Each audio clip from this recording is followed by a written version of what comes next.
Mosala ngoka moto akomaka mwa lopoto mingi to na mwa so ya yebi kokoma lopoto te. Oh mama, je dis mosala yali mosala mama. Ata ntayebi kokoma lopoto te. Mosala yali mosala. Nga na yebi français te. Bongo bato bana mboka basaka misala te. Ya yebi ka bilanga. Bango nyonso basaka. Yepa kotika na mokola lelo. Kaka bilanga wana yali mosala. Ngo. Mosala pe ya motuya. Bilanga bomba o. Mosala ya motuya o yeko bikisa. Milliers de l'humanité.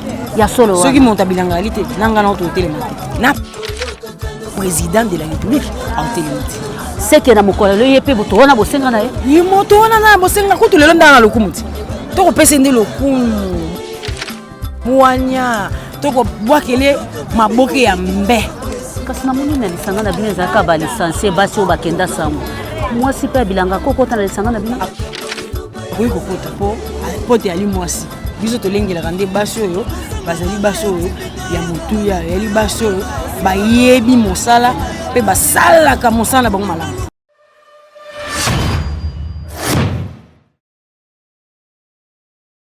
Na balandi na biso nyonso ya Jika Télévision ba balanda ka biso mokili mobimba.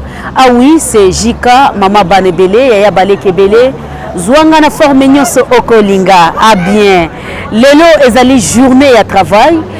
Nous voilà avec les femmes synergie des médias, tribune des femmes. Boko mona bango na sima awa lelo toko tambola o to benga ka marche de santé. Toko tambola yango bomoni Jika abwakami.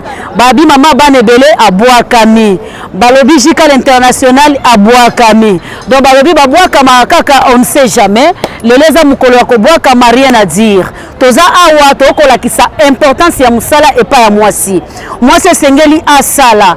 Journaliste azali nani mingi ba classer biso na basio yo baza moins sérieuse. Basio bazaka bien te mais biso na synergie des femmes de médias to lobiete mopanzi sango azali kaka mwasi ba mona ka mwasi apamba te kasi mopanzi sango azali mwasi ala kisaka de quoi elle est capable. C'est pour cela elongo na basi ya synergie de la femme et femmes de médias tozali awa ensemble toko tambola kabaloba katambola ka zala na mbangwe c'est Jika Mama Banebele bo comprendre lelo na système ka ko bwa kama toko tambola bisika na kolemba na suki wana. Ah oui ezana Jika, abonnez-vous massivement ba sponsor na biso Papa Banebele futur député Papa José Magloire na kati Allemagne le sako na yo na komona na ko tambola. Maman Narcisse, bonjour maman. Bonjour maman. En tout cas, le Sakonayo, merci beaucoup maman. Moi, Mbote na balandi na biso Jika TV News. Non? Ok, Mbote na balandi c'est Jika TV News. Ya oloba mingi ezate. Basi ya media lelo tobimaki. Tobimi pona ko sa distraction te, pona ko la kitoko na biso te mais tobimi na zele lelo pona ko tambola, pona ko sensibiliser mwasi. Mwasi a ba capacité na yeke, elle est capable à tout, à travailler. Tout ça kaka wana te pona ko lamba, pona ko bota non. Fi ya lelo papa na brique, maman na brique biso nyonso to tonga ko elongo. Merci beaucoup maman Rachel Tobi s'il vous plaît moi liloba pour na journal lelo. Merci beaucoup maman Judith Mbote na balandi nyonso Jika TV News. Première mai journée de travail. Voilà pourquoi biso bae toza awa ba maman ya tribune de femmes de médias ko sala bongo marche de santé, non seulement marche de santé mais aussi ko yebisa na basi nyonso batelema. Ba maman bate kaka, ba maman bilanga. O eza journée na biso. Ko lo bate ke ali journée ya ba femme ya bureau. Non. Oteka makala, oteka kwanga bureau na o yango wana. Musala na biso ba maman yango yo. Totelema tozala mobiliser lelo tozala marche de santé yango bomoni maman pasteur abwakami. Maman Rachou s'il vous plaît maman moi liloba en tant que mokambi na biso pour to clôturer annonce na biso boko monete ba maman bana sima bana esengo bako bwaka tokozwa liloba penza et pas ya maman wako kamba biso muto atelemisi bingambe ya basi boye akotambola na bango ensemble kalate mot de passe ekopesa mapona marche na biso maman moi liloba pour la journée à l'élo. Merci beaucoup maman Judith Kalenga, la grande dame. Merci maman Nako Boaka maman. Il y a JK News Télévision. Merci Nandeko Alain sur ma caméra pour te montrer papa va soutenir ma maman hein. Les ali bongo mokolo il y a mosala. Et mokolo basi et bingambe to bato ba télémisaka mongongo na bango pona kobunda. To ko sala mosala le maman ni senga to malembe. Na ebi ete oza kana kati annonce. Mosala ngoka moto akomaka mwa lopoto mingi to na mwa so ya yebi kokoma lopoto te. Oh maman Judith mosala ali mosala mama. Ata moto yebi kokoma lopoto te. Mosala e ali mosala. Nga na yebi français te. Bongo bato bana mboka basaka misala te. Ya yebi ka bilanga te. Bango nyonso basaka. Yepa kotika na mokola lelo. Kaka bilanga wana ali mosala. Ngo mosala pe ya motuya. Bilanga komba o. Mosala ya motuya o yeko bikisa milliers de l'humanité. Ya solo ceux qui montent à bilangalite nanga na télématique na président de la république en télématique c'est que na mokola le yepe botona bosenga na ye moto wana na bosenga kutu lelo ndanga lokumuti to ko pesende lokumu muanya to ko bwakele maboke ya mbe kasi na moni na lisanga na bino ezaka ba licencié basi o bakenda sango mwasi pe bilanga kokota na lisanga na bino akoyi kokota po te ali mwasi biso tolengelaka nde basi oyo bazali basi oyo ya motuya yali basi oyo bayebi mosala pe basalaka mosala bango malamu ya solo penza yo en tant que mokambi ya synergie des femmes des médias dénommé tribune des femmes eloko nini okoloba na balandi nyonso balandaka biso mokili mobimba pona lisanga na biso ya synergie femmes des médias synergie na biso ya femmes des médias bato balandaka biso bayebi bayebi ke bato balobaka soki moto journaliste oka mola penza ndenge epesaka motema mpasi mwana nini yayi na moko parmi biso basi bon ko bebisa réputation na biso neto bi ole bazwa biso babi les oiseaux du même plumage ole baloba na biso ke moni muyaka monga fingisa ba yaka nyonso biso to telemeli lingala wana moto ya journaliste ya mwasi abebisaki sango to apesaki soni na basi ba pandisa biso to yepo to pangosa biso to yeto elakisa bato ke oya abebisaki wana eli bato nyonso te o pe abebisaki wana azali moto akobwaka te to zwa yeto te yepo azonga na alima biso pe bato to yali bapandisango tozala pe na alima po te bafinga biso te po to yali basi au-delà de tout tobongi na mabala tobongi na maternité tobongi na cuisine tobongi pe na bakiti tobongi na mbetu tobongi pe na misala ya solo mama koti na mozindo po bato bakota na lisanga oyo esengeli basala lolengeli bazala kaka na volonté considération esprit d'attente esprit d'équipe pe bayebe eloko nini balingi nde baya tosengaka mbongo te tosengaka eloko te kaka biloko na ntangi wana ya solo mama bon appétit merci beaucoup pareillement matondo mingi tokomi penza wana ezalaki annonce na biso wana azali mokambi ya bamama bokomona ete bamama bazali ebele moyena apesa mama moko na moko maloba ezali te me baoyo toponi bao mpe toponi te bokolanda bango discours ekosalemaka te na mama na biso azali CG na biso mama Arlette Itaga akopesa discours nekala te on est ensemble bokolanda kaka marche na biso babi ete ezala na mbangu soki bomoni jika alembi boseka te Forvis Mande ingeta na yo merci beaucoup.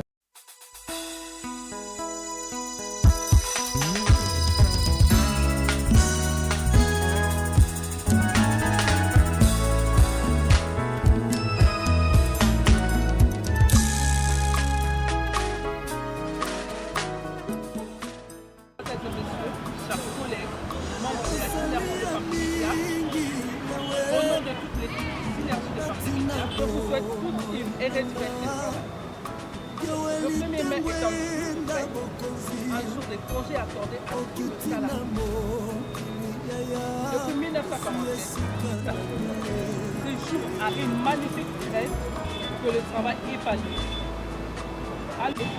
Qui ont consacré leur vie aux toutes les femmes des médias dans l'idéal et la promotion du droit de la femme et de la jeune.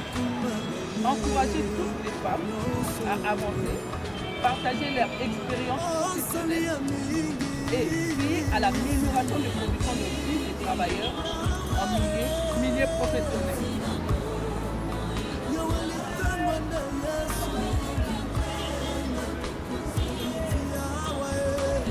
En effet, la synergie des femmes de médias sont l'idéal et la promotion des droits de la femme et de la jeune. Encourager toutes les femmes à avancer, partager leur expérience professionnelle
Ce message qui vous parvient de la part de Tribune des femmes à l'occasion de la célébration de la fête des travailleurs. Un message lu pour vous par Arlette Itaka, secrétaire générale de Tribune des femmes. Oui, asante sana wandugu wanayotufuata dunia nzima. Vraiment leo ni siku kubwa ya ambayo wanatumika duniani nzima. Leo tuko nataka kuonesha mwanamke ashimame kukazi. Tunaangalia manziko yetu wanaandika kunguo tunavala, mama banavala yote inaandikiwa mwanamke shimama, ujipashe, ujipeleke kukazi. Ni kusema tuko na lazima ya mwanamke wote ambaye aliyesoma na ule mwenye asikusoma, wote tuko nabo lazima. Mwanamke shimama, ujipeleke kukazi. Teme yetu tuko nasema, ukakuwa uko Beni, ukuwe Butembo, ukuwe Lubumbashi, Bunya, wapi, mama yua kwamba uko na mamulaka, pia uko na droit ya kuvivre na kujitrouver, uko na maana.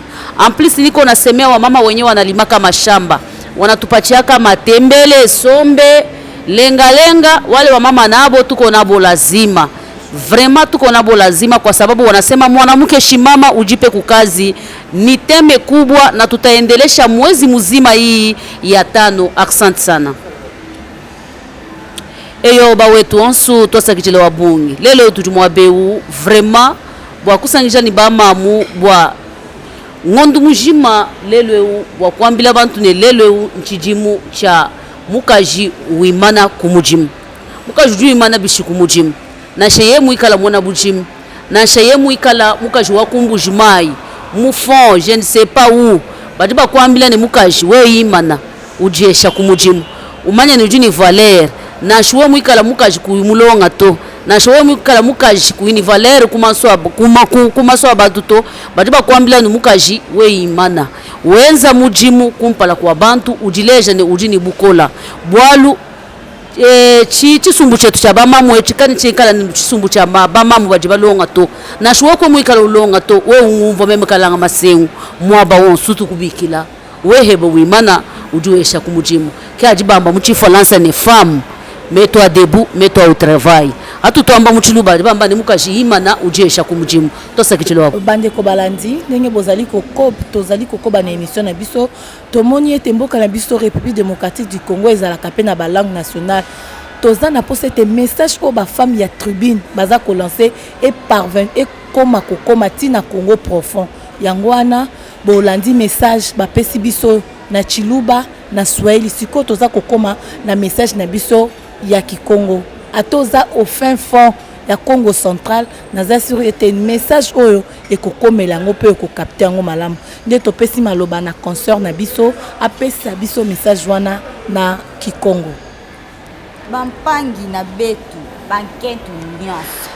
bankentu nyonso benuke na ba Congo benuke na bandundu benuke na fin fond na babwala ya kati ngeke sala bilanga ngeke sala kisalu ya leta ngeke na valeur na bwala yai telema sala kisalu kubikala kaka na nzove nge lamba kaka bima samu na bakala nge yebisa bana nge yebisa malonga ve nkentu fenge telama nkentu fonge sala kisalu nkentu fongo nge monana na mesu ya bantu ngeke na ba Congo nge kaka na bandundu telema sala kisalu nkentu kubikala kaka na nzove o munu muke kaka samu na bakala na munu muke kaka samu butila bakala na munu muke kaka samu sala pidia nkentu nge telema nge fo sala kisalu samu leta na betu ke na mfunu na nge nkentu leta ke na mfunu na nge na kati ya bwala yai vraiment nkentu telema sala kisalu sambu na bwala na betu yekwenda na ntwala telema betu mesukawa sambu na nkentu nyonso. Merci. Alors merci beaucoup Naba maman. Merci beaucoup à toutes ces grandes dames qui nous ont aidé à traduire le message du jour de la fête des travailleurs en différentes langues nationales du Congo, parce qu'en RDC, on a beaucoup de langues, beaucoup d'ethnies. C'était important de passer le message pour que ça atteigne le fin fond de l'arrière-pays, le fin fond du Congo profond. Alors nous allons rapidement passer aux questions, aux jeux questions-réponses, justement pour entrer dans le bain. On a parlé du travail. Le travail, c'est le refrain de la journée, c'est le refrain de la fête des travailleurs. Mais d'emblée, Maman Rachel Chako, nous voulons savoir, quand vous dites femme, mets-toi au travail, lève-toi et mets-toi au travail. Qu'est-ce que vous entendez par là? D'abord par le thème ou le concept de travail lui-même. Le thème de travail lui-même, on dit le travail épanoui. Na lingala balobaka, musala ezali papa, ezali maman, ezali nyonso pona mutu. La personne qui se donne pas au travail, elle est nulle. Elle est vraiment nulle. Alors, nous sommes basés aux femmes. Aujourd'hui, on lance un message aux femmes en disant « Femme, lève-toi, mets-toi au travail. » Donc, laisse ce que tu es en train de faire. Le futilité, laisse de côté. Prends la marche, prends tes pieds et marche. Prends ta main et travaille. Donc, considère-toi comme puissante. Tu es vraiment capable. Même si tu n'es pas capable, dis-toi en toi que tu es capable et fais-le, tu le seras. Est-ce que cette marche initiée aujourd'hui est une façon pour vous de passer un message ou de communiquer avec ces femmes qui ont besoin de s'épanouir aussi? C'est vraiment aujourd'hui, c'est une journée chômée et payée, mais synergie des femmes des médias et sur le terrain. Un message fort. Vraiment, c'est un message fort parce qu'on a reçu des appels, ça n'arrête pas d'entrer, vous voyez vous-même. On a vraiment reçu des messages, des appels. En tout cas, c'était vraiment une communication très puissante. Et nous disons merci à ceux qui nous ont suivis et merci à ceux qui nous encouragent de continuer avec cette lutte. Je vais passer le micro à maman. Oui, maman Rachel, maman coordonnatrice, il y a Synergie, il y a ma maman.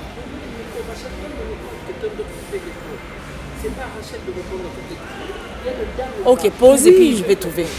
D'accord, ok. À quoi le bas, il faut s'enrichir, on part. Ok.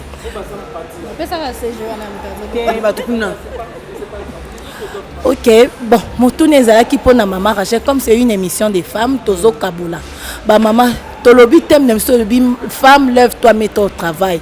Mais toebi contexte nini femme congolaise azo vivre na mboka oyo. Moi si à Congo aza très courageuse, on a félicité à tout moment, elle se lève tôt pour rentrer tard, les lois zolé sabana. Mais bah difficulté autre, moi si à Congo azo kutana nango. Contexte oh moi si à Congo aza ko vivre nini bokoki kolobala moi si oh bino bozale loko sensibiliser à téléma pour nanga na oloba moi sa Congo sa téléma mais bino message na bino lelo ezalaki soso moi si wana téléma bokoloba nini na likambwana moi sa Congo kutana na bo opportunité te bokoloba nini par rapport ya likambwana matondo mingi mama Natasha pona motuna na yo matondo mingi mama Natasha pona motuna na yo bakokoso eza ebele na ngambo ya basi o bazosala misala na ba secteur nyonso mais kasi yango te kozala frein po na lokota français ça na adage moko eloba l'homme se mesure par les obstacles. Alors peu importe les difficultés contre vents et marées esengeli na mwasi kotelema parce que les difficultés il y en aura toujours.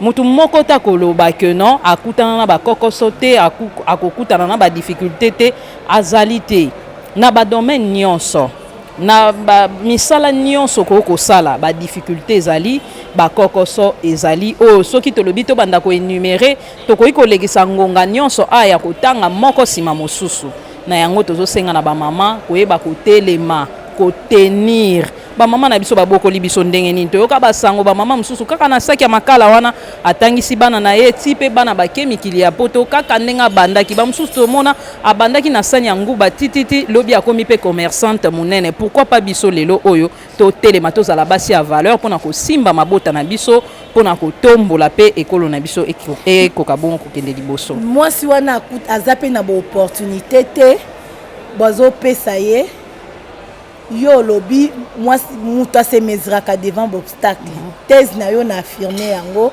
mais message nini okoki koloba au-delà ya ba difficulté moi si oyo azana sponsor te azana partenaire financier te nini okoki koloba na mokuse pongonga ba bazana ba partenaire te na koloba neti moi si oyo azape femme seule azali kokoba kobokola bana na ye moko ba mususu pa azana moi ligablo na ye ou bien pe entreprise na ye azoluka ba sponsor banda titititi azozwa kaka te na kosenga na bango bolemba te botelema po ozape mwasi liboso te pe mwasi asuka te po ekozala kaka ce sont les réalités de la vie de bien vouloir s'élever tenir bon percer jusqu'au bout j'espère que ça ira et l'ikana motema ça ira.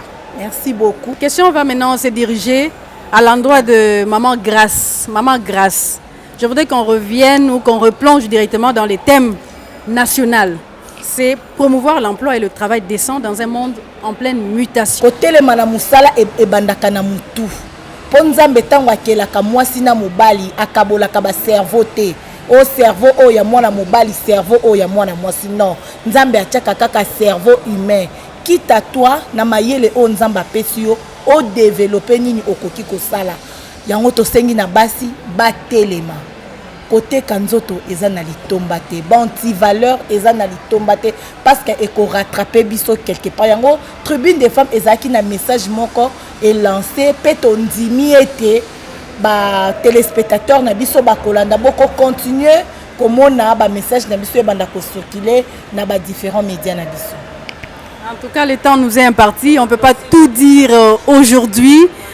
Oui, maman, je reviens, c'est juste un montage. Le temps d'assiste, ouais, comme ça, on va glisser au bamba et au bamba. Hein? Oui. Alors, tout est bien qui finit bien. On dit toujours que les bonnes choses ne durent pas. C'était spécial, fête de travail. Fête de travail, ça veut dire levons-nous comme le pense la tribune de femmes, qui veut dire synergie des femmes des médias, toutes tendances confondues, qui mobilise, qui sensibilise la femme aujourd'hui à se lever, à travailler et à s'épanouir. On dit que le travail épanouit.